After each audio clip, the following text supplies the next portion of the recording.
Why did I walk into Coterie like it was a 90s family reunion, only to realize it's Fashion Avengers Assemble? Welcome back to Mala Speak Sunday, where we mix fashion, humor, culture, and just enough drama to keep it interesting, but still family-friendly. This week, we're outside at COTERIE New York 2025. And baby, this is not your auntie's pop-up shop. This is wholesale warfare with good lighting. You know that feeling when you walked into Toys R Us and were just looking? That's how buyers enter Coterie. Except instead of Nerf guns and Barbie dolls, it's 1,000 plus brands ready to secure purchase orders. And instead of your mama holding your hand, it's corporate decision makers holding spreadsheets and espresso shots. You see somebody speed walking across the floor? That's not exercise, that's margin motivation.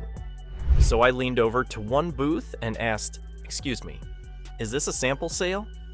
The way that designer looked at me, like I just asked if dial-up internet was making a comeback. This is wholesale. You don't buy one jacket.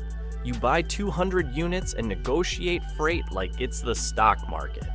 Back in 1998, we were negotiating for the last pair of Jordans. Now, they negotiating distribution rights in 3 regions. That's growth. Let's talk trends. Because Coterie doesn't follow the future. It drafts it. We're seeing elevated contemporary womenswear, advanced tailoring, structured blazers with presence, sustainable fabrics, accessories doing the most quiet luxury that whispers, "I own property." It's giving. I grew up in the 90s, but now I understand compound interest. And the trend panels?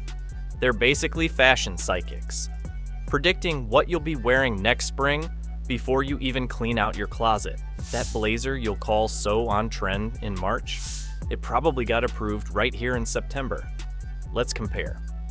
90s fashion, baggy jeans, windbreakers, matching velour sets.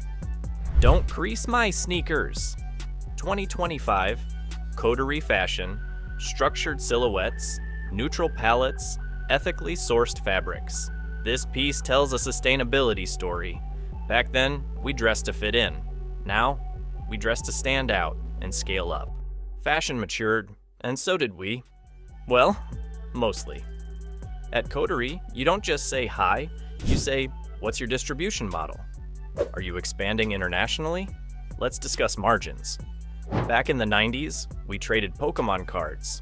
Now, they trading retail territories. And yes, there's competition.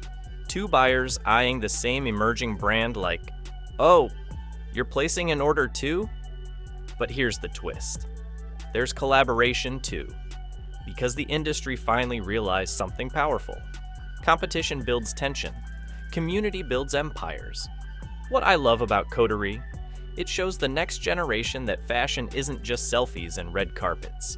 It's strategy, logistics, ownership, vision. If your kid loves style, show them the business side. Because the real glow up isn't just wearing the brand, it's owning the brand. Generational. In a world where one buyer discovers the brand of the season, will they secure the order in time? That's not cardio. That's retail instinct. You know.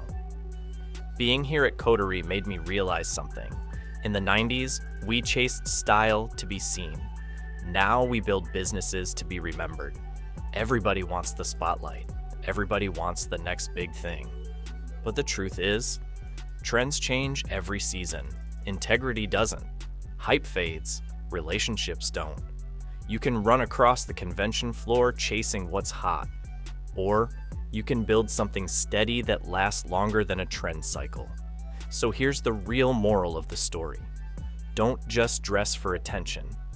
Build for legacy. Don't just compete for the moment. Collaborate for the future. Because the real flex is creating something that outlives the applause. Take care of yourselves and each other. If you enjoyed this episode of Mala Speak Sunday, like, comment, subscribe, and tell me, are you Team 90s Windbreaker or Team 2026 structured blazer with equity. This is Mala, where culture meets commerce, and we always show up dressed for the future.